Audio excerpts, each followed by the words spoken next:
Hi folks, I'm Alan Watt and this is Cutting Through the Matrix on the 10th of November 2019. I hope everyone's doing okay and keeping their sanity as much as possible. You have to give up some once in a while. It's a little bit of sanity, a little bit of time, not too much at once. And you might just make it. That's how you get through life, especially with incredible propaganda we're forced to consume in this day and age. This is the information age, remember. But it's unfortunate that most of it's disinformation, or it's not very honest information you're getting. It's propaganda, disinformation. And you've got everybody involved in making big bucks by tampering with our heads, offering their services because they know that it's so lucrative to persuade us to do things, to manipulate our minds. All kinds of behaviorists, all kinds of scientists and neuroscientists working with technicians and on the internet. And one time they used to stick to, like Britain. Britain was a cutting-edge country for using propaganda, always actually. There's different kinds of propaganda, and there's different labels to propaganda for different eras. And the first time I realized there was such a lot of propaganda is when I was a child, and I listened to the history of Britain, the stuff that they taught you in school, and I thought, what a lot of nonsense that is, because they paint this picture of some kind of peasant land, the happy peasants, all serving their masters, and royalty, using their intellect and chatting and being witty, and all that, all this stuff you see in those terrible plays they keep churning out on the BBC. But that's how they give you the history books too. The rest of it was just conquerors, who conquered who, and who grabbed the land and who grabbed the wife or whatever. And that's how it was. That's dates and battles and generals and things like that. And that was your history. So the whole of the past just was wrapped up in battles and generals and histories and conquerors and things. But you never got a picture, really, not really, of the ordinary folk, because they didn't matter. The histories were written by people who were literate. And the bulk of the populace in all the countries at one time were illiterate. And they were kept illiterate by choice, by the masters who say they made the choice for you. And you served your deity according to the masters. And unfortunately, religion's always been bent and used by conquerors. Always will, you see. In all countries, doesn't matter what the deity was, or the era for that matter. And that's also why, say, Britain and many European countries gave up on religion, especially Christianity, because of prolonged wars. Massive wars of incredible cost of life, incredible famines that caused two, by the way. You don't think about that, but during wartime, Britain, for instance, was on rationing, terrible rationing. You'd die in it today probably, or you kill each other just to get to each other's food. And they'd come out of a Great Depression. They weren't out of it even; they were still in it. From the 20s, even before that with World War I and rationing, right through to the 1950s. And behind it all, in these massive wars, the world wars, that's what they had, world wars, where they had so much of the world involved in it. The idea at the top, we're told now, or after it, of course, was to unite the world under a proper system run by the proper folks who gave you the wars in the first place. And they'd have the whole planet then to rule. That really was what it was. And the members of those who ruled the British Empire, and it was called an empire then too, were Lord Milner, Alfred Milner and his groups, and other circles which had joined and merged with them, like the Cecil Rhodes Society. And this is now in modern history, but they admit it now, but they poo-pooed it for years, but then now they admit it's true. And I've got the books written by some of these characters, because they had more. They actually at least had teams writing their own books for themselves to try and humanize them and their plans for this great empire for the planet. And of course, we know that the US picked up the baton from Britain after World War II and took over paying the taxes and supplying the troops for the rest of the world. And it hasn't changed yet. And then even some of the top members in it, like Arnold Toynbee at the time, was a big player for the new society that they were designing. And he said that in his own books. And I've seen the same statements, which I think it probably came from him too, in the Royal Institute for International Affairs books, the annual books they used to churn out in the 1930s. It was said again, I'm sure it's him, it's the same phraseology, and pretty well word for word, but he said eventually China would take over from America. This is the 1930s. America would take over from Britain, and then they'd come forth and surge and be very powerful. Then they'd start to fail, and they'd resurge again and fail, resurge maybe 2 or 3 times, and then they'd just fall in the background, exhausted, financially destitute, and China would take over as a policeman of the world. These are official books, by the way, you know. And it's fine if you want to call them conspiracy theories, but every banker on the planet was there. Every central banker on the planet was there. Every politician that served in the governments of Britain and the Commonwealth were there. And all the members, all parties, the top leaders of all parties, including the communist parties in Britain, were there too, and according to this book, which was published by the Rockefeller Foundation, because they financed the publications of these ones at the time.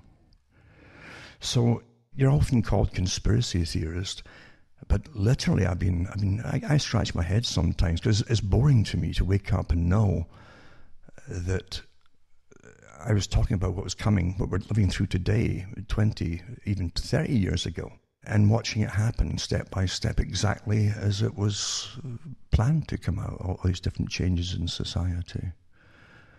And it truly is like Groundhog Day, where you live the same type of thing over and over, only it's different days lived over, because you've already done it with a kind of precognition. But they published what they planned to do, you see. And this stuff really is all written in books, which they publish themselves in different institutions and think tanks. And again, the United Nations is a massive source of it, because they were set up to be eventually a big front to rule the world, a front system, you see. And sure enough, they packed it with every unbelievable person you could imagine, including the top communists. And they're still do that. It doesn't matter. They don't care, like Quigley said, Carl Quigley, who worked for the same big world institution, and the CFR, the American branch, and he knew the Trilateral members too. The Trilaterals came a bit later than his last books, but he knew some of them indeed, and he knew it was to come. He had no objections against it himself. He just some of their methods he objected to, but he said himself in Tragedy and Hope, the reason he came forward was because it was time that he thought that the public should know the incredible importance of this society that most folk didn't know existed and didn't know who the members were, because it had such massive influence on the history of not just America, but the world.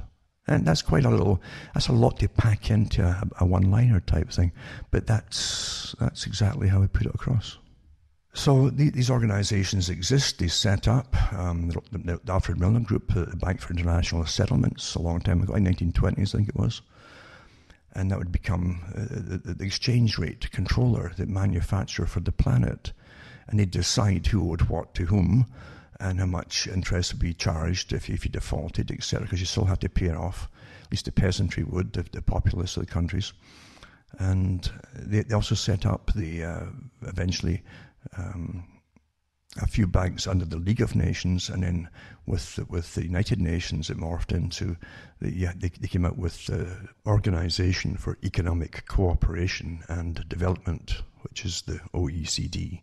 Every country signed on to that to build factories not across the planet, and all the peasantry in their own countries that supposedly won the war would pay for the big corporations. Nothing's changed, it still goes on.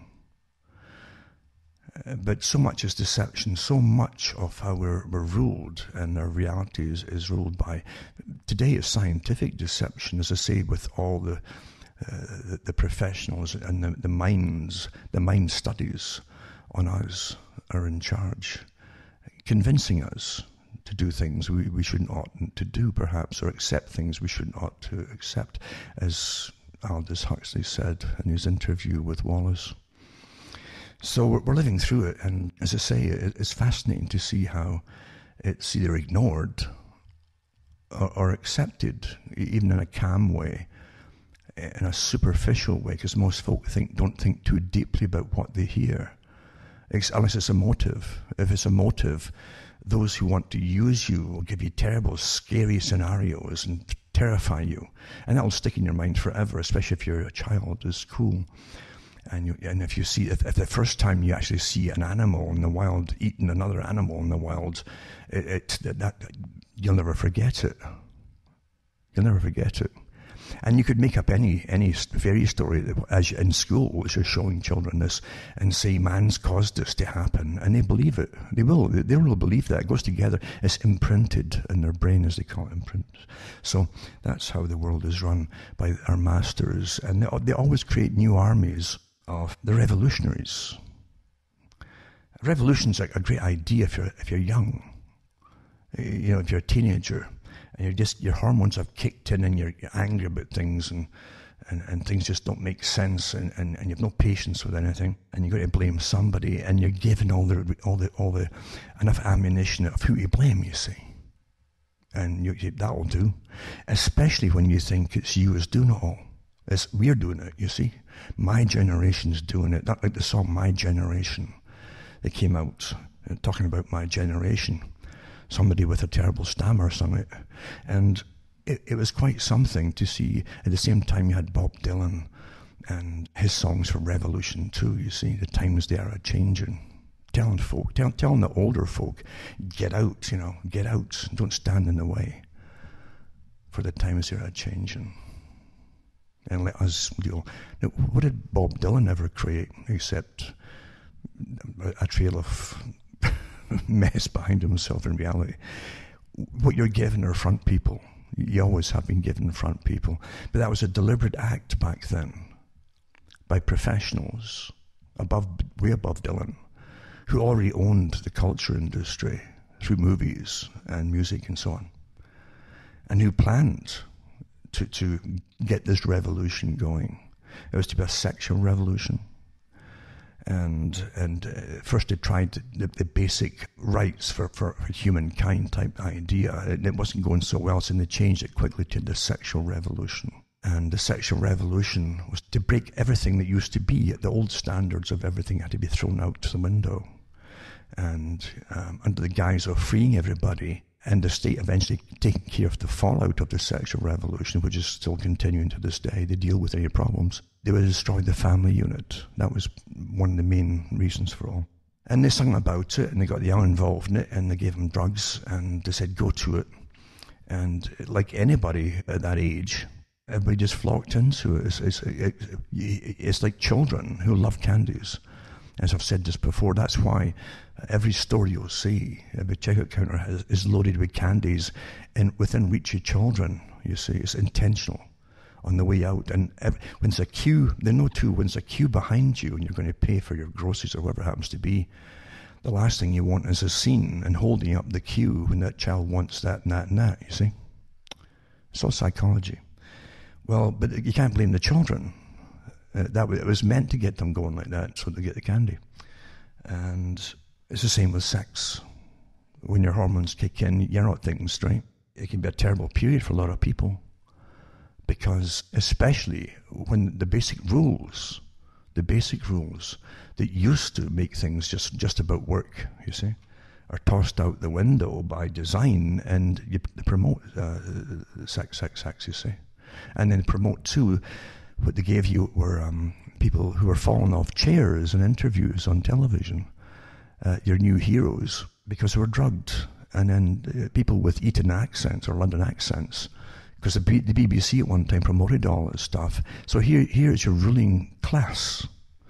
And the BBC represented the ruling class. At one time they didn't hire anybody in the BBC in any of their positions, except cleaning perhaps, unless they'd been to Eton or Oxford, you see. It's quite something to see how it is promoted. And it works. It's guaranteed to work. And you'll catchy songs and you know, the youngsters think, yeah, we're doing this revolution, you see. Something has been done over and over again in history by those who know how to handle and manage the youth. You find it too far back, before even the regular crusades got on the go, because the first crusade was a children's one, led by a crazy monk, they say, and got them all hyped up and so on, who gave them visions of utopia, doing God's will, and with millions of very poor peasants living in horrible conditions and squalor. It wasn't hard to give them visions, because you can paint the pictures in their minds by a good speaker, a good orator, or through, today in our own time, it's through movies and documentaries and psychology too. I've even given talks before, years ago, about some of the people that they hire for these documentaries. Some of them worked for the CBC in Canada. These strange, deepish voice women with deepish voices who were very hypnotic, and they spoke in a certain tone, and it went back and forth and over and over. And it was very, very hypnotic, you see. So they get paid big bucks for that kind of stuff, for documentaries. But I say children won't forget those things where it has an emotive imprint left in their brain. And it's very hard to persuade them what you saw was fiction or whatever. Nothing changes. But anyway, they view as children down through the ages, and we see the same thing in various wars, all down through the ages. Really, you could join an army about up to the age of 12 years old, no problem, or starting at 12. If you could carry a sword at one time, they'd take you. And because you wouldn't last long, but you might kill somebody of the enemy, you see. They didn't care. Those who ruled never cared. And even in World War I, there were youngsters going in, and they found some of their ages going really young, who simply lied, and there was a nod and a wink, and you got in no problem at all by the recruiter. So children are always used for, and again too, all thought they were fighting for great things, you see.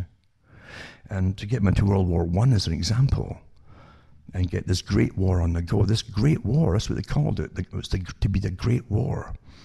And that's what they called it until World War II came along. Then it was called World War I, that happened. But the Great War, the big players behind the scenes that ruled the empire literally thought they could bring a world government in which they would rule by exhausting the nation states and making them comply under agreements which would eventually solidify into one governmental rule.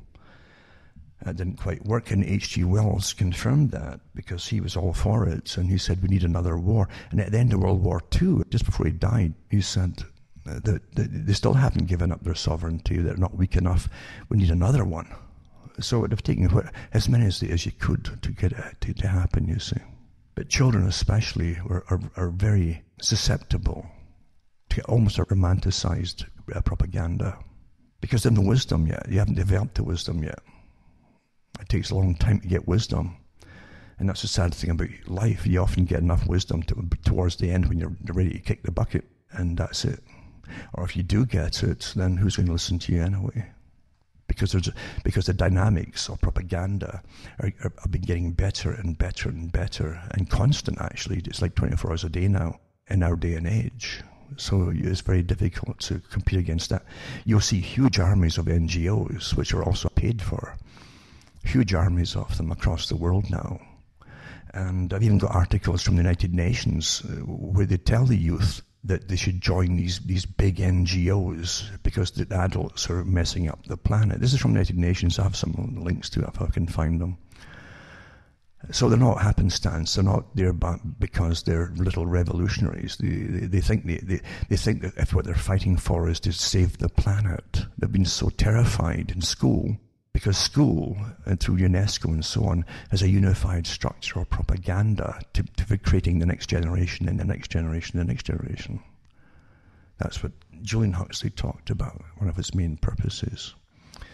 So at the same time, you saw similar things with Russia, and with the big revolution in Russia, when the Bolshevik ones came in 1917. But they had stacks of young folk behind them.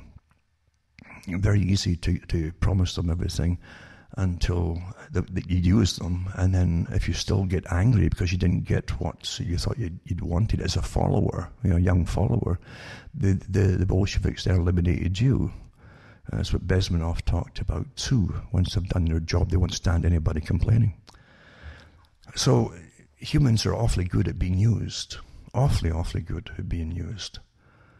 And sure enough, now there's books coming out from, again, historians with declassified stuff from World War I and II talking about how bogus all the reasons for them were. It really is something to realize that millions of people, millions have been killed fighting for things that would have been used by higher powers which they didn't even know existed. It really is something. Because really true, they do believe that the leaders that they think they elect are the bosses. They think they come to their own decisions. Yeah, I'll join up and we'll get the war to end up all wars, and to end up all wars into one global structure system, and we'll have peace and prosperity and be happy. And then the youth that fight for these things always say they're all angry. You see, you're angry and you're awkward in so many ways and so on. But you're angry and this is going to make you somehow happy. Smashing everything is going to make you happy, really. So all this is well understood, as I say, by our nudge experts, our behaviour insights teams that work on the internet and study us all and tell you where you should go and look at things and what things you should read as opposed to what you want to read and all that. You're under incredible manipulation right now. It really is astonishing that every country is in on it, of course, which tells you again that you're all really global when behavioural insights teams are controlling you so much of your societies and you and your thoughts and your decisions and what you really believe in. And you can really believe in things and be utterly wrong with good propaganda. And you'll be used, of course. Now, years ago, too, I talked about the attempts by big government to reduce the populations. And we saw it in the Middle Ages at times, too. You seem to think that bookkeeping is a rather new idea, maybe a 20th century thing.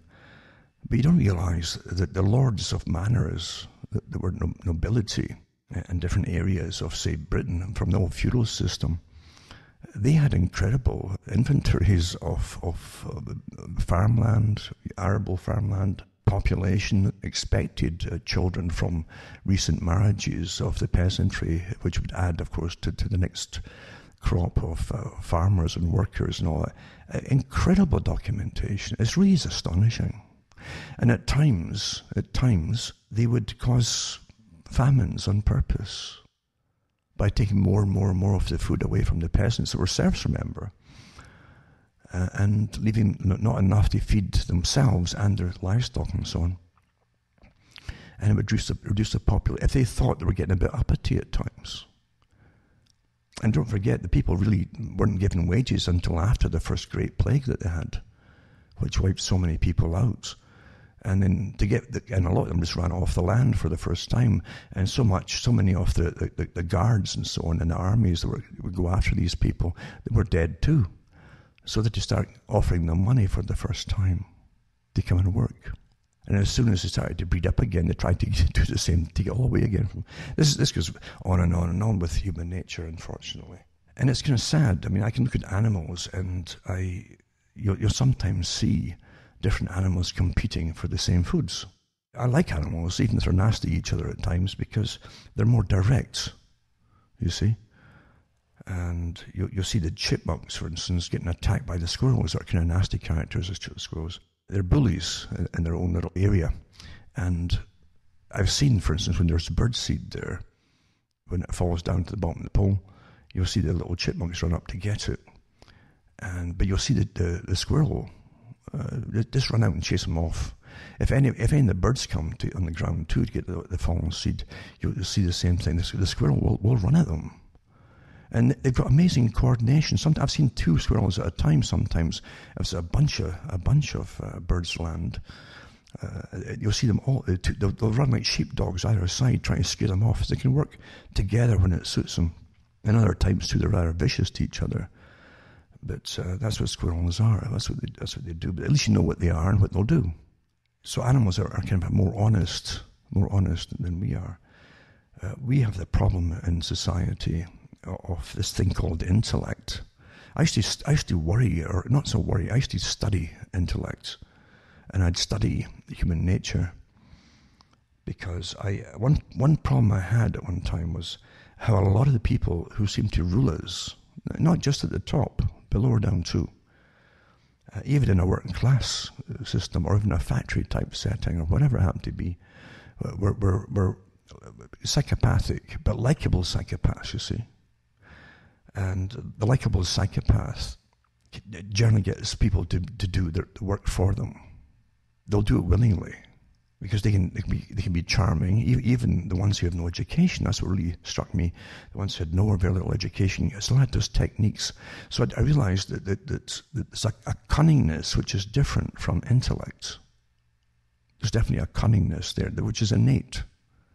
And there are some people who have got more cunningness than others. Now, with a psychopath, they can do things, they can break the taboo barriers, the natural things you just don't do. They can break those and get away with it if they're caught. And they'll even be protected by those around them who are not psychopaths, but who like them, who've been charmed, you see, under the spell. Don't confuse intellect with the ability to use people like a psychopath, because the psychopath has got such cunning behavior. You could actually get people with fairly low IQs in their own settings, with each other, who are psychopaths and who will use the other ones too, very, very cleverly. It's a clever thing, but it's not intellect as such, but it's clever. So it's a different trait altogether, and I liken it to an animal survival type mechanism, because it definitely exists. Now, a psychopath, regardless again of IQ, can read people awfully well, and manipulate them too. They're great manipulators.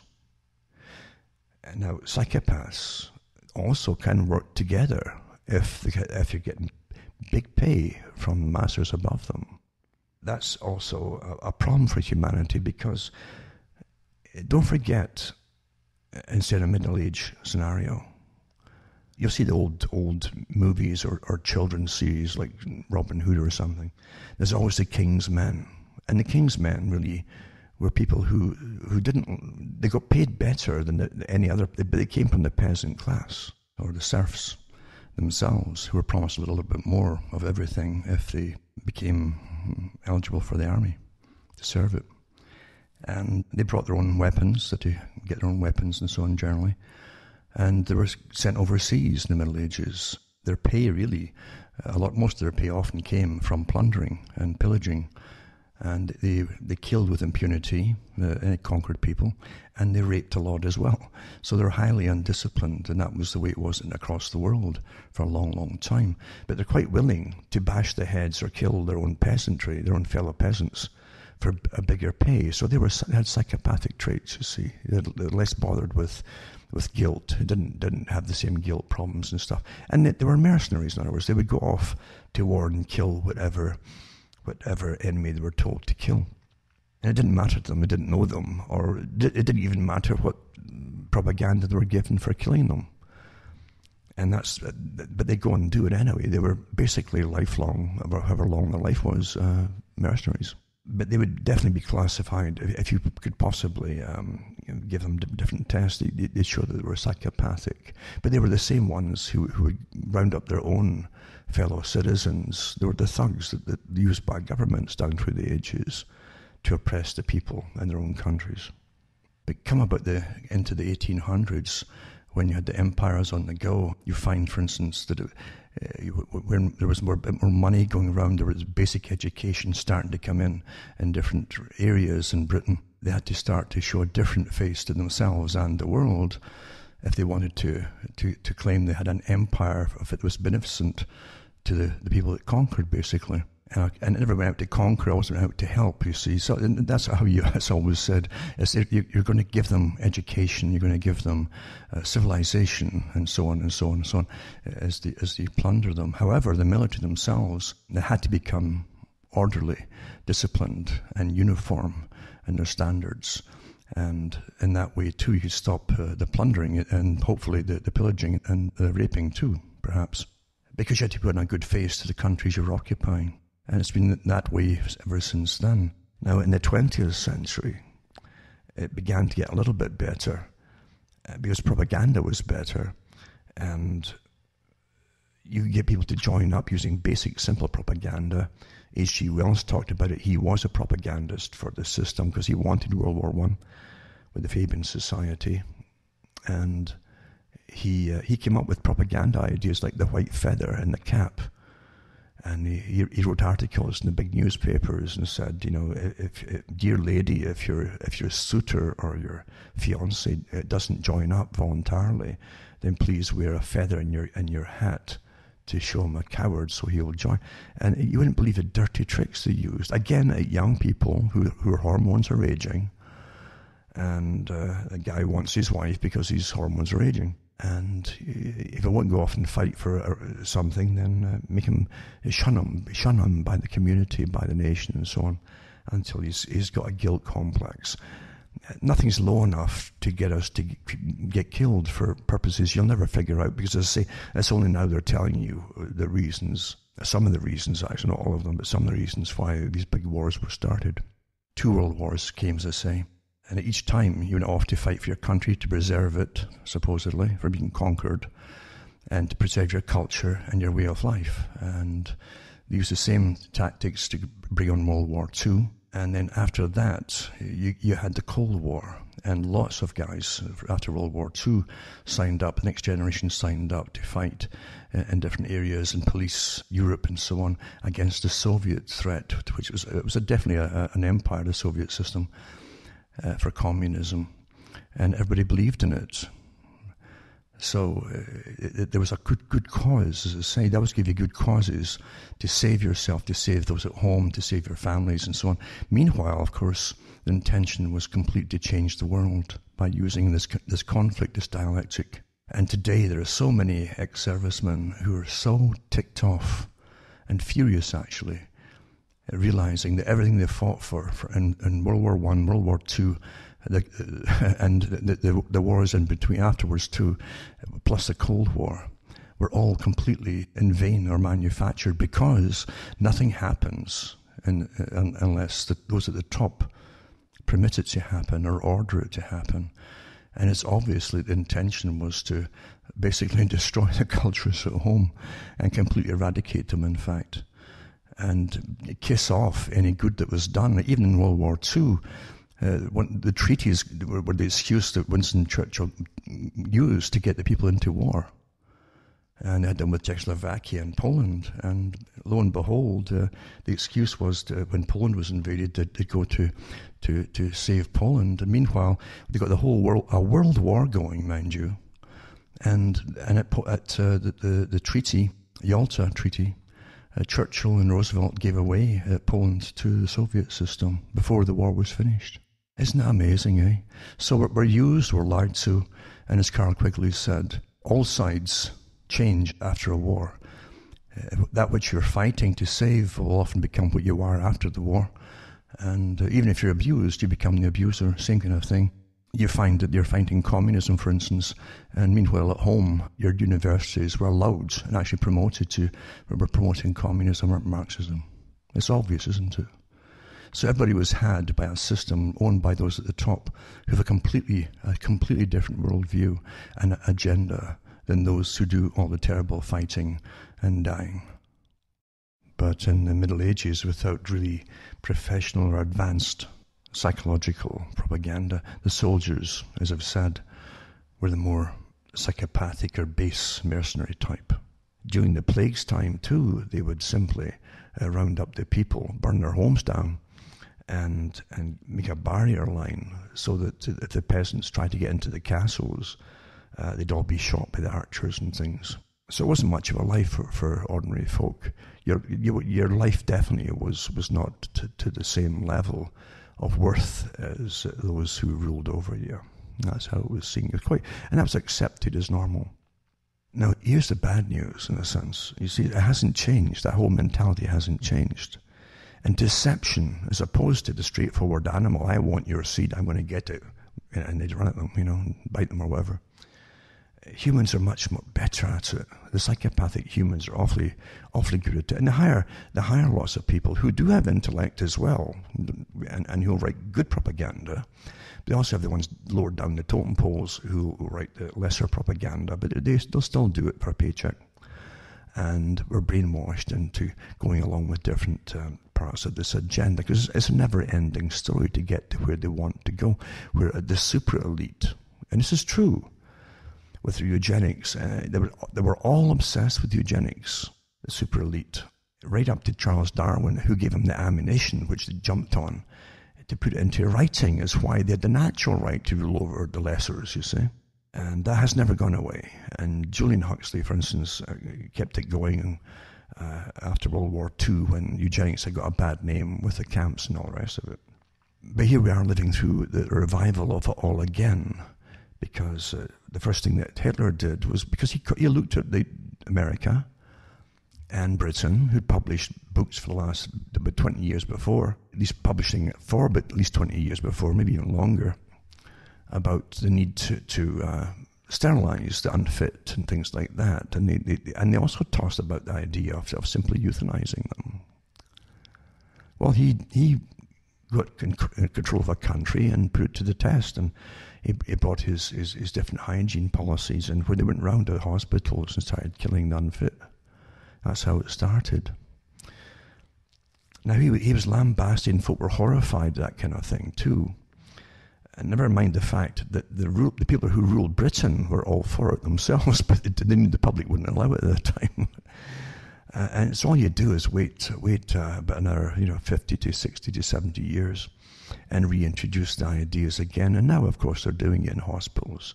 While you see it'll cost X amount of bucks to give this person treatment every month. And we can use that in our wars and things, Or we could use it on royal weddings maybe, and stuff like that.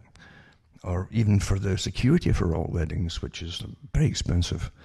So I'm afraid so many of the peasants will have to just go without and die. That's the reality of it too. It's quite amazing. And also, for those who don't quite get it, the societies that existed, as I say, the Royal Institute for International Affairs, CFR, the Cecil Rhodes Society, the Trilateral Commission, are all combined, and they're all one organization at the very top. There's just specialized branches, that's all. And they're running a whole bunch of the World Show, not just but the World Show right now. And you find the articles coming out rather in your face now, isn't it? How they can be gods, you see. They'll all be gods. And you've had the silly movies come out too with the super geniuses, because they always present them as geniuses, although they're not. They're front people. But you should listen to these geniuses who just know it's a better way to rule you. Well, that's what the Royal Institute for International Affairs came out with a few years back, saying that we should start listening to and allow these folk to govern us in their own publications. Well, you don't vote for them, do you? But the more dysfunctional they can make society appear to be, in reality is, but make it even worse, the more people will start listening, and the more propaganda they get on a daily basis through their televisions and so on, the less likely they'll be against something, including euthanasia. So in comes euthanasia again, and they're popping off people. Years ago, they started it off in Holland. That was the first country to officially bring it into place. I think China had it too, and I know they had it for the prisoners and so on too. And they've had a lot of mistakes. And of course, Canada's got it, and different places in the US have got it as well. Again, it's an emotive subject, you see, and everybody's so terrified about cancers. Oh, I don't want any. I don't want to live if I've got that. But here's the thing: they don't tell you they could treat you, and you could be pretty well pain-free for quite a few years after the fact too. But that might cost a bit of money, not a lot, but enough for them to save. You see, and if you're down on the totem pole, then, they'll say, well, we can't really help you, I'm afraid, no, I can't help you. Wouldn't it be better to have this pill and they euthanize them? That's happening. So it's an economic thing. Is to tell you there's just not enough money, is to give themselves paychecks and hire more behaviorists to brainwash you into accepting suicide or whatever it happens to be. It's really quite amazing the time we're living in, isn't it? So again, I prefer the animals who are more forthright in what they want to each other. And neither side, the one who's been attacked or the one who's doing the attacking, is under any illusions that I'm going to attack you, and an animal would say, he's going to attack me and eat me. And that's how blatant. But here we have these specialists and these quiet, can voice people, who can talk over a documentary, and you say, that's right, okay, kill me then. And there you go. It really does work. It really does work. And you can convince the people to go along with anything by painting terrible, bad, tragic, horrible pictures.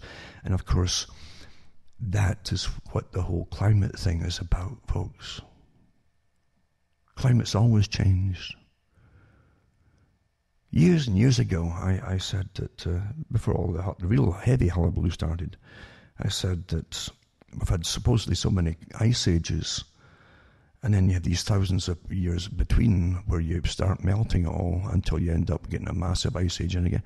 Well, you see, that's what you go through. And supposedly we had a whole bunch of them before there were any humans supposedly on the world, if any of it's true. But again, the Club of Rome were given the task, as I said before, of coming up with something to unify the planet, make us give up our rights, and make us allow ourselves to be ruled by the fitter people, the better people, you see. And one of the Green Party operatives said in Britain a few years ago, and I read it on the air at the time, that she missed the idea of a society like Britain had during World War II, obeyed rationing, and they did without, and they did what they were told all the time. They just obeyed for survival's sake. You see, it's a pity we just don't have. Well, here it is all again with all the scary scenarios you're getting, in the open. It's in your face now. So the Club of Rome were given the task of finding some reason to terrify us, which they'd also, all these ones at the top with Dennis, I've said last week, that they swear an oath to go along together. And they do, they'll never vary. They'll all say the same catchphrases and so on, if asked the same questions. And that's a clue right off the bat, that they're all sworn to this. And no matter how the weather will go one way or the other, they'll stick by it through thick and thin, or hail or snow. So anyway, when they came out with it, it was just after that they were given all the hullabaloo about the coming ice age. All the top people were, the coming ice age, and they terrified the public, and they had it taught in schools to terrify a generation, but it didn't happen. So they changed it. I think, the weather's not cooperating. Let's go for the warming thing, you see. And since most folk can't remember from many years, even 5 years ago, they can't remember much. So it's easy to convince the public the world's falling apart when it isn't. I say, what about these fires? Well, see, the fires in California is coming out now that by the authorities, they're suspecting these are deliberately set. So many of them anyway. And I wouldn't be surprised in other countries too. It's the same thing at the same time. You've already got the NGO radicals doing crazy things and stunts and all the rest of it to stop eating food and meat and all that. They're ready to beat up farmers and stuff. So it's no big thing to have them, we'll cause it to be terrible, and then the people will have to listen to us and stop it because of global warming, you see. Then they changed the climate change too, you see. And a lot of the authors who wrote the climate change ice age books are the same authors that gave you the one about the coming, you're all going to get fried books that came out later too. Because they're all on the payroll. Very good money too for that. Anyway, so the Club of Rome was given the task, and they said, and they tossed all kinds of ideas around that what would terrify the public enough. And they gave themselves a good time span, maybe 20 or 30 years, for a generation to be brainwashed from school and right through. That's how you do it. You don't just do it off the bat. You've got to have the people brainwashed, and you need a generation to do it. So they came up with the idea, and they thought that climate, you see, and droughts and famine and plagues and the like, that would fit the bill. So man would be the problem. So, see, the idea was to get something that humankind would get blamed for, and you'd be trained to accept that as your fault to make you go along with it.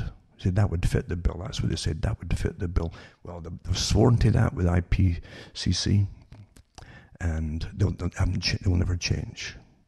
And I said, I gave the scenario. The whole problem was always depopulation. Always depopulation. Aldous Huxley and his brother Julian talked about all the time depopulation. There's too many people, meaning the wrong people.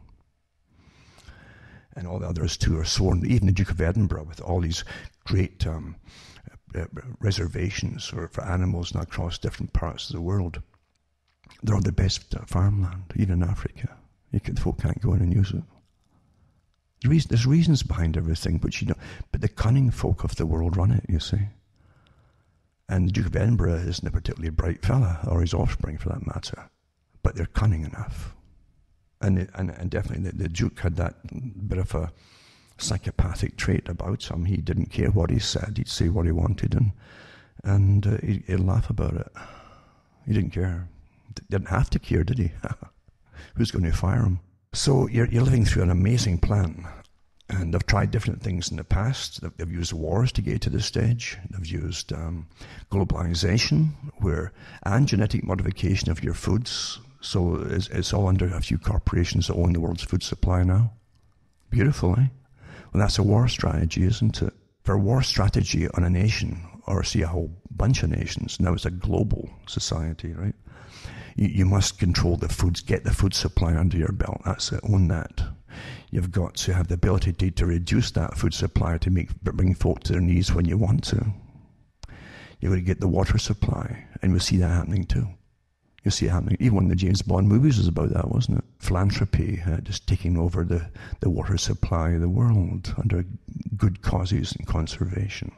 But you've had these scary scenarios drummed into you, and you couldn't watch TV. I'm sure it's worse than ever nowadays without getting it slipped into movies and documentaries and dramas.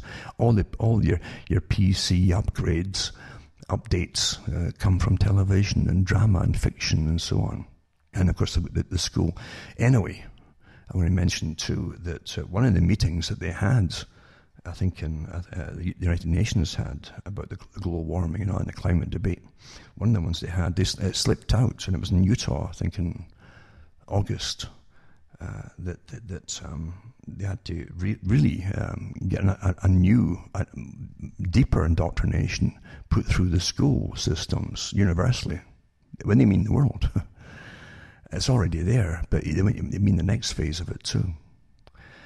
And I'll just say in the time I've got left here, but because I didn't mean to prattle on about all this, as usual, but here you are, outcomes last week, buried pretty well underneath all the political drama and stuff that's going on, as the US is still building more bases, by the way, in Syria, another 2 bases, because they'll have to eventually invade Iran. Doesn't matter what front person they have in.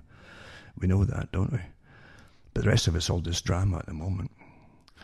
But you have the signatories for the article, World Scientists Warning of a Climate Emergency. So they always give these terrible, scary scenarios before the climate meetings, you see. And so they give you a whole bunch of... Now, you can go into any university and you can get pretty well anybody. You see that by the spoof ones that they do. Do you believe in so-and-so? Sign this. And everybody signs, all the university signs it, sign. Oh, yeah, sure. You could probably get a few thousand in a week if you wanted to, quite easily. And same thing with the signatories of our articles. So all these climate scientists who are all getting their paychecks from scary scenarios, you see. Big paychecks. These are folk who wouldn't get... They'd be a dime a dozen before. Nobody wanted them. When you just had what was called weather. What's the weather for today? Oh, now what's the climate change for today, you know? Well, it might rain or it might not rain. And it might be warm, it might be cold. And where I'm here, I can remember Al Gore years ago saying, you won't see snow by the year 2006 or something like that was.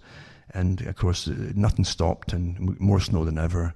And last year I could walk up onto my roof eventually to get snow off, like every other day, mind you. Seriously, that's how bad it was. It snowed more last year into this year than I've ever seen before, ever. Mind you, the spraying has gone on like crazy in the skies too. But I could walk onto my roof without a ladder eventually. It was just so much snow. So Al Gore hasn't apologized for his nonsense and his scary scenarios. But anyway, I'll put the signatories up, the ones who signed it all, for this big push. Oh, my world scientists warn of a climate emergency, or experts. And Bertrand Russell said that we'll train the public to believe experts.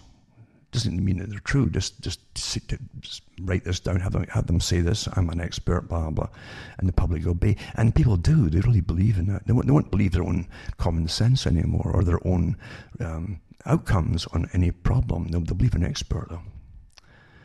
So I'll put that up there. And then you've got 10 times experts predicted the world would end by now. And this article here is from Fox News.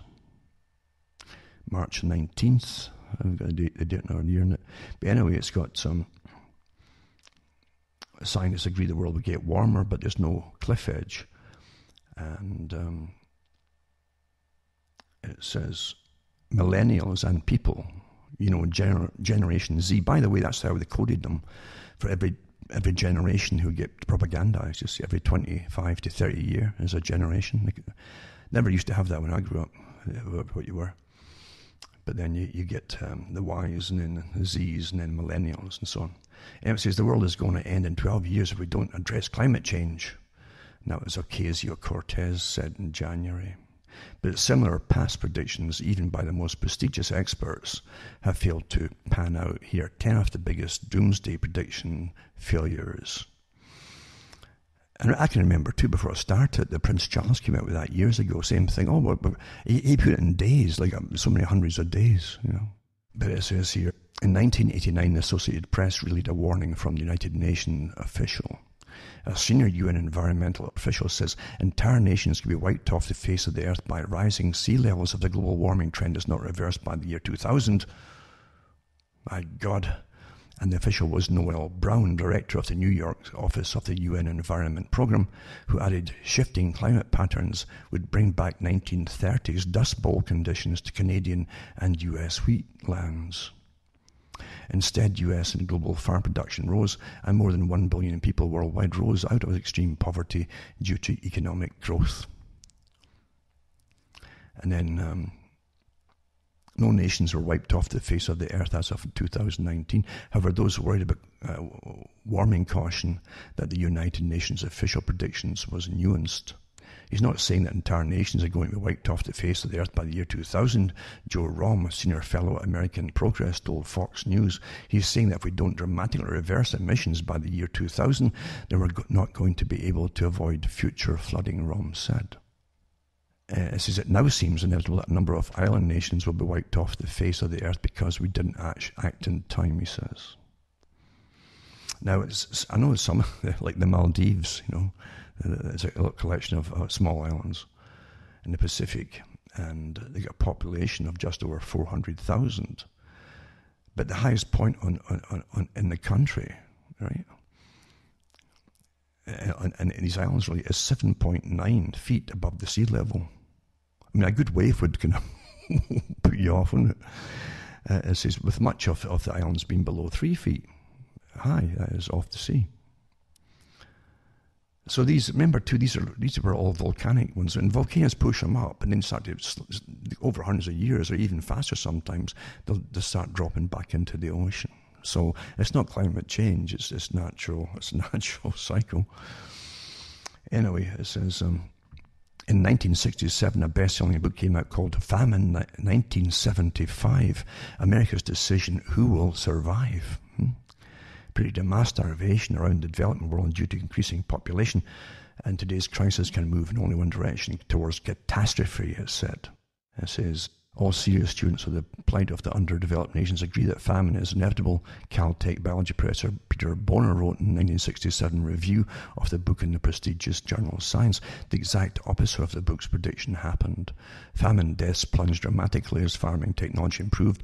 Communist countries began allowing private property again, and the globe became further connected. But that last part is really interesting because, you see, communism really, they didn't even feed themselves during the communist era, the Soviet era. Canada got a big income every year, and so did the States, from selling their wheat and so on to Russia. They used to compete for the rights to sell it to them. And a bidding war, they called it at the time, every year. Because there's politics involved, and stupid people who just know how you should all live. And this is what all this scary scenario is about too. Same thing. According to data sets put by Our World in Data, more people died in famine in a single decade prior to the book's release than in all 52 years since it was published. Yet the book got widespread praise from experts. Now here you go. Ecologist Paul Ehrlich, now president of the Center for Conservation Biology at Stanford University, said in 1968 that the book may be remembered as one of the most important books of our age, he says. Now remember too, he himself put out The Population Bomb, etc. and other scary books as well, but it's all our fault, there's too many people, blah, blah, blah. And his wife was on the Club of Rome, on the board of it, by the way. It's interesting. It's really a small world when you get going with it all.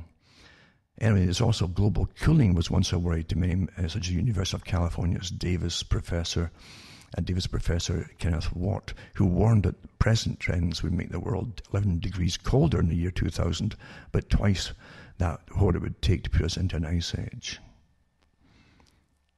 But British science writer Nigel Calderwood was just as worried. The threat of a new ice age must now stand alongside nuclear war as a likely source of wholesale death and misery for mankind, he warned in 1975, Wildlife magazine. It goes on and on and on, eh? Then massive warming by the year 2000. The same UN official predicted the loss of entire nations by the year 2000 also claimed the most conservative scientific estimate is that the Earth's temperature will rise 127 degrees in the next 30 years. But looking back from 2019, temperature rose about half a degree Celsius since 1989, according to NASA.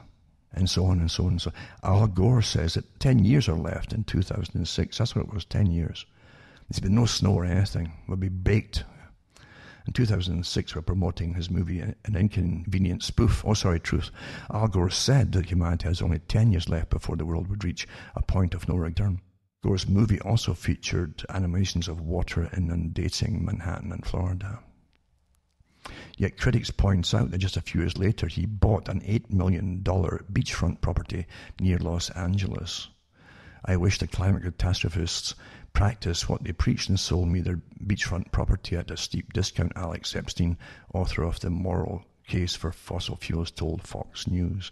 I also noticed too, by the way, the guy who brought you a lot of the same stuff was Maurice Strong, and he's dead now, but he also bought an island just off, it was British Columbia, and low-lying too, after all these hullabaloo too, but islands disappearing into the sea. All these scary scenarios, which they admit that they do. I've got articles too where it says they admit we give them scary scenarios. Otherwise, we won't listen to them. You won't give up your rights. You won't stop eating meat. You won't stop eating different kinds of vegetables too. You won't even stop eating. They don't want you even to breathe carbon dioxide out. Do you get that? I mean, you've seen the big bags they put on the cattle, right? Haven't you? Oh my God! Well, these bovines, that's your meat supply for the world, right? Well, you know that they give methane out. Well, eventually they'll be putting those bags on you as well, folks, if you let them. I'm not kidding you. I really am not kidding you. That's how dumb it is and crazy it is. Massive propaganda to make you give up all your rights. Like the Club of Rome said, they were given a task. Given the task to make you give up all your rights so you can be ruled properly by your betters, basically. Our article, Whatever Happened to Global Cooling, goes into this too. And I've got articles too about another so-called expert who actually admitted about the scary scenario syndromes and how they put them out and how you've got to do it, you see. You've got to do it. It might be against your conscience, but you've got to do it, he says. I'm telling you. I think his name was Snyder, yeah.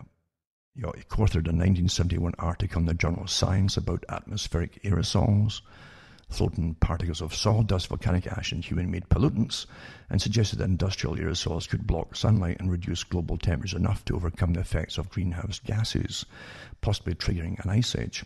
But he soon realized that he had overestimated the amount of aerosols in the air and underestimated the role of greenhouse gases.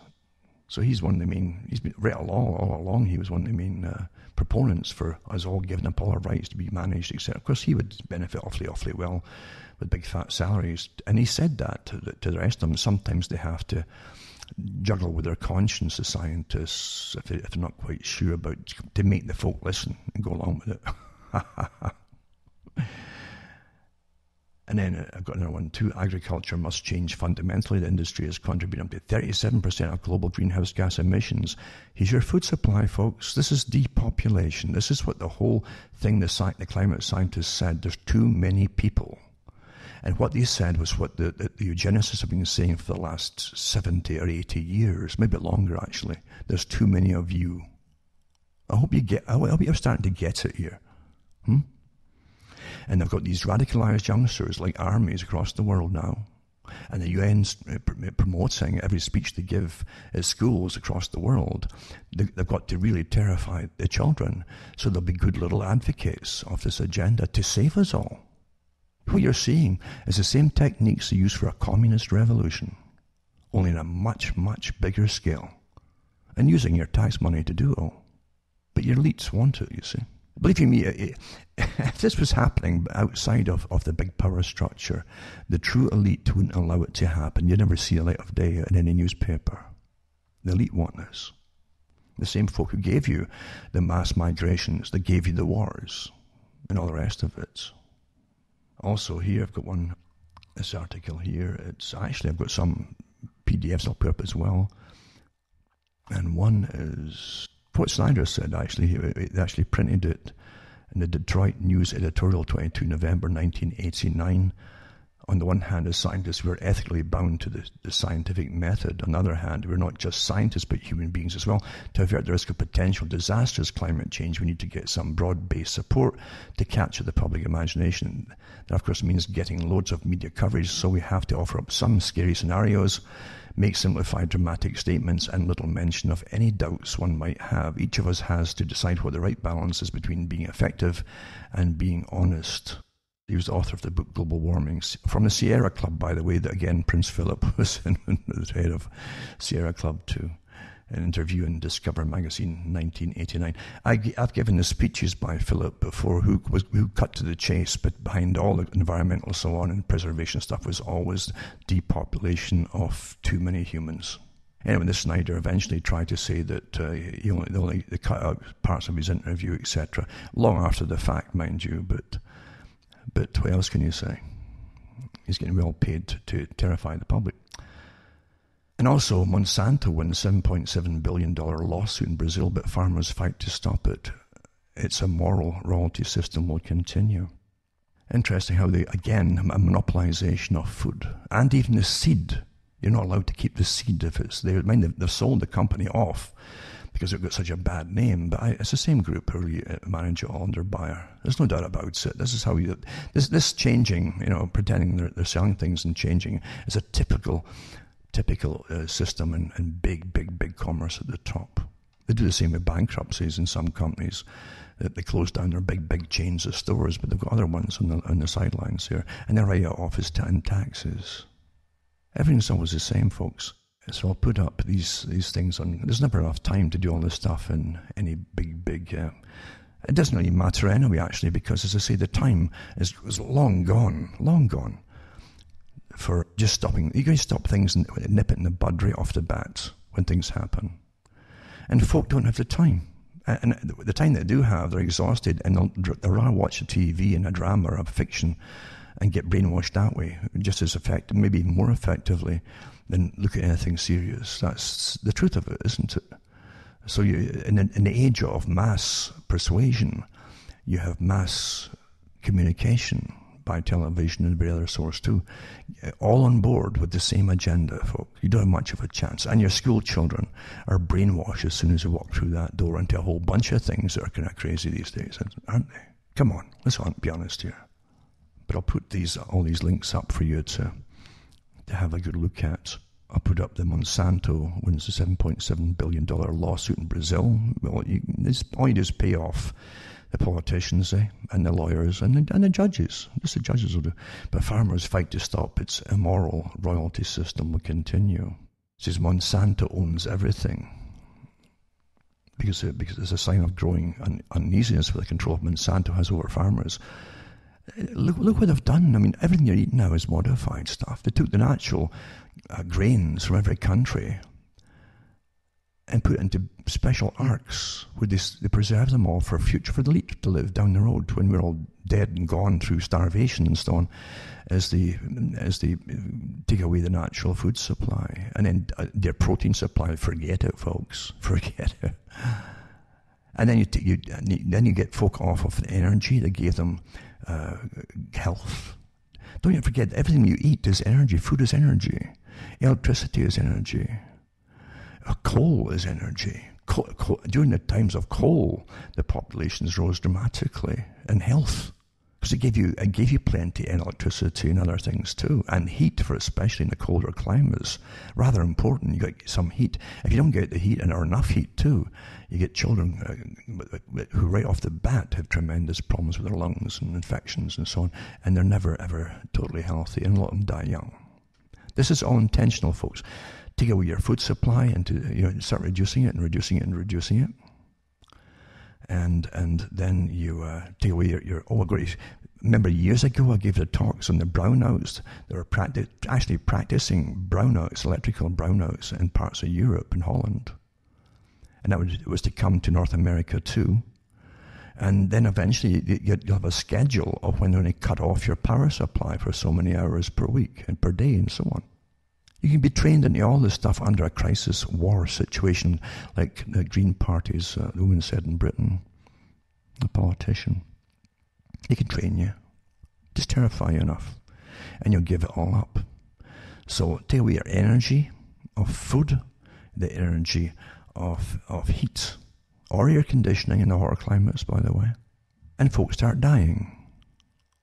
And now, too, of course, they're going into it with euthanasia to save money for the governments. But you can bring masses of people in and put them up and pay for their rent and pay for their health care. They got bunged on the top of the list. And this is true in Britain. Had stinks about it in Britain, big stinks, where the folk couldn't get it themselves, get treatment for different things themselves.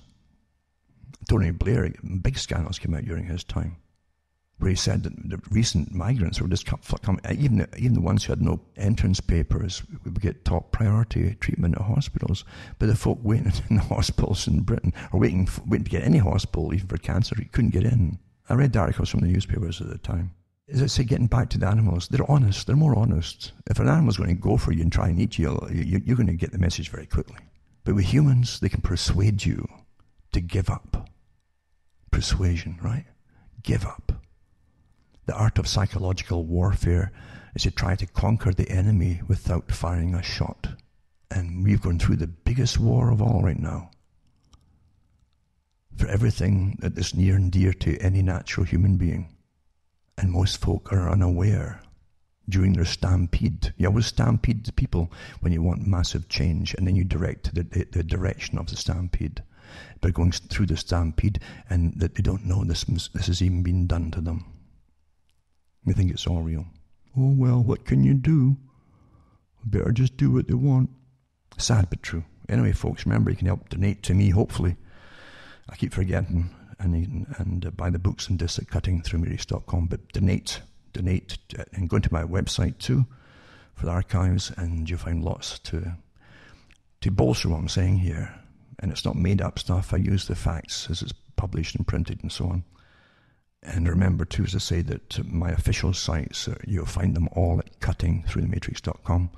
Make a list of the sites I have there, listed there, in case anything happens to the first one, or the main one. And they'll have the same material on them, so hopefully I've got enough standbys. But make a list of them, and you'll see how to donate to me, too. And remember, you can send check or cash, and there's PayPal and other things, too, other ways to do it. Outside Canada and the States, you can send international postal money orders as well from your post office if you want to. Or as I say, send cash. But unfortunately, inside the US, they're doing away with selling postal orders in US and Canada. They're going to bring a digital currency in. You know that's part of the plan anyway for the unification of the Americas. That was stated back in the 1990s at some of their early meetings. They always do tell you what they're going to bring in. It's just that we don't want to believe them.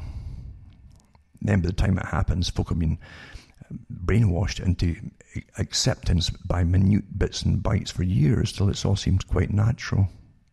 That's the beauty of persuasion by the masters of the mind. For myself, I'm Alan Watt, where it's really cold. I've been getting way below freezing for the last week in a way, and I've got snow, of course, because of global warming. No thanks to Al Gore.